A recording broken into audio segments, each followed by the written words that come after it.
Luonto- ja ympäristöalan perustutkinto tarjoaa mahdollisuuden työskennellä muun muassa luonto-ohjauksen, luonnonvaratuotannon, luonto- ja ympäristöneuvonnan, ympäristön hoidon sekä poronhoidon aloilla. Alan ammattilainen osaa toimia työtehtävissään niin ekologisesti, taloudellisesti kuin kulttuurillisestikin kestävällä tavalla. Hän tunnistaa monipuolisesti luonnon eläimiä, kasveja sekä luonnon ilmiöitä ja osaa liikkua turvallisesti ja luontevasti luonnossa, maalla sekä vesillä.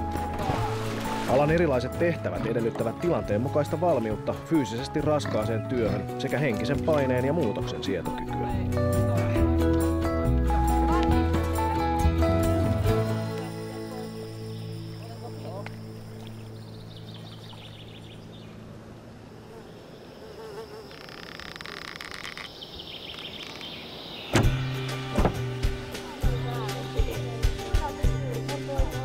Sitten tähdätään nuolta pitkin tuohon sitten tähtäys ja antaa mennä. Hyvä. Tällä te pystytte pitämään matkanopeuden koko ajan hyvänä. Toisekseen tämänpäivässä. Luonto-ohjaajana voit toimia erilaisissa luontoon liittyvissä oppaan tai ohjaajan tehtävissä. Työssäsi hyödynnät luonnon tietämystäsi sekä luonnossa liikkumisen taitojasi. Voit erikoistua muun muassa ulkoilupalveluiden järjestämiseen, vaelluksen ohjaamiseen, maastoruokailuiden järjestämiseen tai ulkoilureittien rakentamiseen.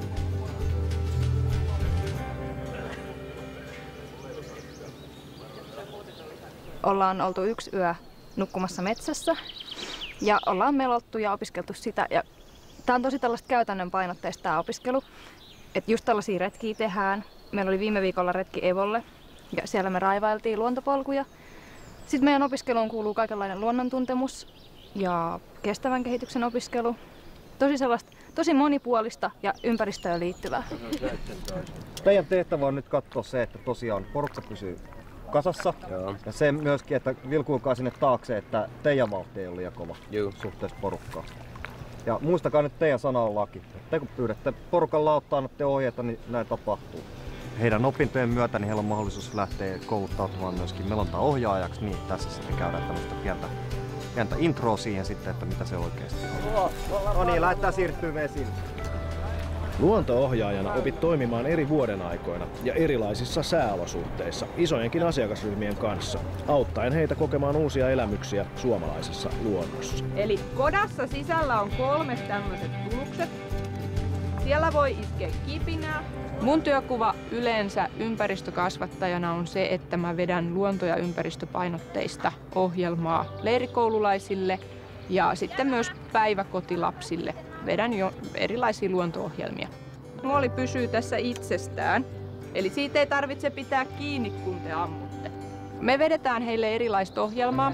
Pyritään siihen, että siinä tulisi jonkunnäköistä uutta tietoa, hieman opetuksellisuutta, mutta myös sitten liikuntaa ja seikkailua ja jotain jännittävää. Eli nuoli kiinni, etusormi, keskisormi nimetön, hyvä. Suorista oikea käsi ja jännitä ja tähtää.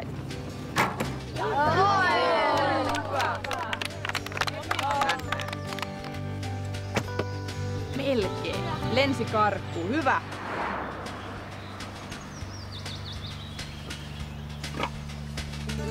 Me työskentelee oppaana ympäri vuoden. Suuri osa asiakkaista on ulkomaalaisia. Meillä on yli 90% on muualta tulleita, mutta sanon, että kesäaikaa ehkä enemmän on myös kotimaisia asiakkaita. Etelä-Suomessa sitten taas on toisinpäin, että siellä pärjää ihan suomen kielellä, mutta täällä englannin kieli on sitten myös semmoinen aika lailla vaatimus. Talvella lähinnä tehdään moottorikelkkasafareita, ajelen porolla, käyn pilkillä, lumikenkäilen, hiihtelen keväthangella. Kesällä melotaan, tehdään patikkaretkiä, kokataan nuotiolla ihmisille, keitellään kahvia. Sitten mulle vielä maksetaan tästä. Tää on ihan kiva. Ennen kaikkea tämä on asiakaspalvelutyö, eli täytyy tykätä ihmisistä ja ihmisten kanssa olemisesta. Sitten tässä tietty semmoista jonkunlaista joustavuutta tarvitaan, että jos tykkää sisätyöstä ja 8–4 säännöllisistä työajoista, niin ei kannata hakeutua tälle alalle. Luonnosta pitäminen ja luonnossa liikkuminen, niin ne on semmoisia, että jos niistä tykkää, niin tämä on ihan oikea ala.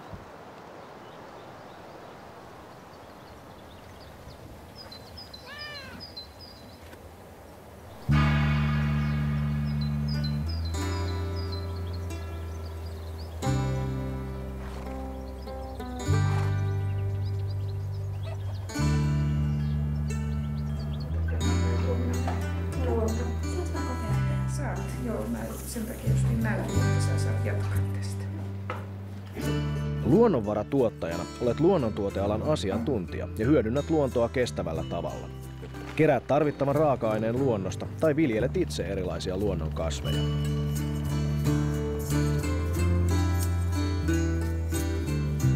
Nyt katsotte, että puita on tuossa, eli tässä suunnassa, niin silloin te mieluummin löydätte ne juuret. Oltiin tuossa alussa ensin tuolla hiekkakentällä ja siellä me otettiin juurta, irrotettiin juurta, koivun ja männyn juurta. Ja nyt me oltiin tässä pettua ottamassa. Se on ollut semmoista pulavuosien ruokaa, mutta että nyt on tutkittu paljon petun terveysvaikutuksia.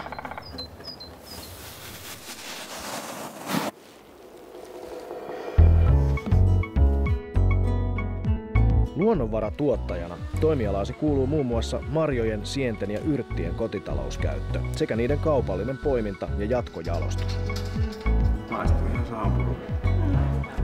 Toimit yhteistyössä muun muassa elintarvikealan, maa- ja metsätalouden, kotiteollisuuden ja luontoyritysten kanssa. Opiskelu sisältää melko monipuolisesti luonto- ja ympäristöalan opintoja. Opiskellaan erilaisia metsätyyppejä ja metsäekologiaa ja metsänhoitoa, luonnonmateriaaleja, koristekäyttöön ja hyötykäyttöön, millä tavalla pystyy hyödyntämään luonnosta keruutuotteita. Lisäksi meillä myöskin sitten sisältää opiskelut muun muassa luomuviljelyä ja kasvien tuntemusta. Lehtiensä puolesta tämä on ihan niin kuin kamomilla. Tämä liuskasuus on tällainen hyvin hieno liuskainen tää lehti. Näsiä, niin huomaatte, että tää on hyvin tämmönen. Onko tää kuinka myrkyllinen? Joo, sit ei, jos jollain puukolla katkaisee, niin ei kannata nuolasta puukkoa sit sen jälkeen. Me etsitään ja tunnistetaan kasveja, sitten niiden keräämistä, kuivaamista, käsittelyä. Islannin jäkälä on siis tämmönen yskänrohto, limaa irrottava. Opiskellaan lähinnä nämä yrttikasvit ja sitten just nämä kaupalliset ja myrkylliset, sellaiset mitä voi sekoittaa niihin lääkekasveihin.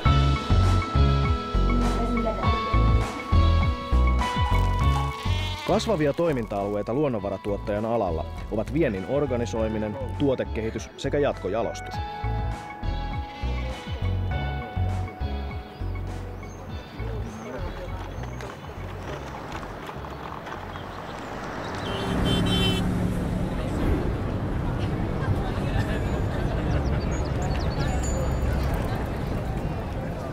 Luonto- ja ympäristöneuvojana opastat ja ohjaat kansalaisia vastuulliseen kuluttamiseen. Tunnet ympäristöongelmien taustat sekä ongelmien syntymisen syyt ja hyödynnät työssäsi näitä taustatietoja. Kyllähän energiasäästöt, lamput, ne säästää sähköä, sitten ne on paljon kestävämpiä. Eli ne vastaa tosiaan yhtä hehkulampua 6 lamppua. Luontopolkuesitteitä ollaan jaettu ja sitten kompostiopasta ja energiasäästölampuista just kysy hyvin kinkkisiä kysymyksiä. Sitten Heinola on se pienjäteasema, niin sinne saa viedä. Eikö se me kaatopaikkajätteet tuota? Ei, loisteputket on ihan ongelma. Luonto- ja ympäristöneuvojan opinnoissa painottuu asiakaspalvelu, ympäristökasvatus sekä luonnon ja ympäristön tuntemus. Asiakkaita palvellaan niin kuin henkilökohtaisesti ja puhelimella. Ja sitten mä kierrän aika paljon tapahtumissa. Teen jäteneuvontaa niin kuin tilattaessa ja samalla lailla niin kuin tälläkin hetkellä ollaan niin kuin jäteneuvontaa myös antamassa. Ympäristö- ja jäteneuvontaa. Luonto- ja ympäristöneuvojana arvioit erilaisten toimintojen ympäristövaikutuksia ja riskejä sekä suunnittelet yhteistyössä yritysten, järjestöjen, oppilaitosten ja julkisen sektorin kanssa kestävän kehityksen mukaista toimintaa. Tässä työssä sinulta edellytetään organisointitaitoja ja kykyä nähdä kokonaisuuksia.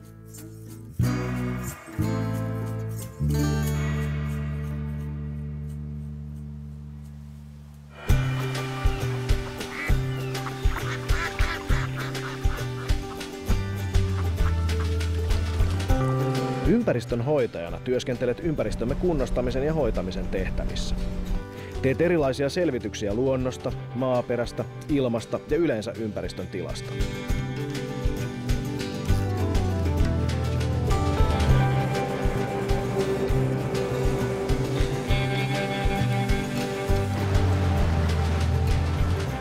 Ympäristönhoitajana keskityt muun muassa vesistöjen kunnostukseen ja hoitoon. Lasketaan tämä nyt 5 tai 6 metrin syvyyteen ja otetaan sieltä vedestä näyte ja samalla katsotaan lämpötilaa.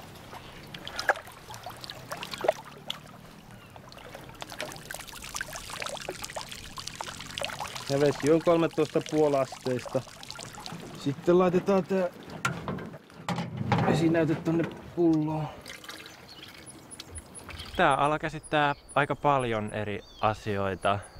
Jätehuolto on yksi, kestävä kehitys ja veden puhtauden tarkkailua ja vesieliöstöjen hyvinvointia ja kalojen hyvinvointia ja että on kaloja oikeassa suhteessa, eri kaloja. Tässä on tällainen sekkilevy, niin me mitataan tätä näkösyvyyttä. Luontoasiat on kiinnostanut pienestä pitäen ja kyllä se ympäristön siisteys on ollut sellainen niin kuin tärkeä asia. Että viihtyisi, vaikka asuukin kaupungissa. Maaperästä, vedestä ja ilmasta kerättyjen näytteiden avulla tehdään kartoitusta ja arviointia luonnon tilasta. Kerättyjen näytteiden ja tietojen analysoinnin pohjalta tehdään kohteille soveltuvat kunnostus- ja hoitosuunnitelmat. Sähkökoekalastus on yksi tutkimusmenetelmä, mitä kalatalouden tutkimuksessa käytetään. Ja sähkökalastusta käytetään pääasiassa pienien virtavesien kalaston rakenteen määrittämiseen, kalakantojen tiheyden ja biomassan määrittämiseen ja totta kai sillä voi kerätä sitten myös muunlaisia tutkimuksia varten näytekaloja. Ja 5 grammaa.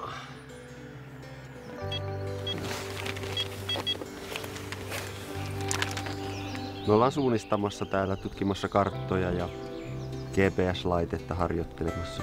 Yleensä vaihdellaan sitten GPS:iä, että toiset saa suunnistaa sitten toisen. Etsiä ne pisteet siitä GPS.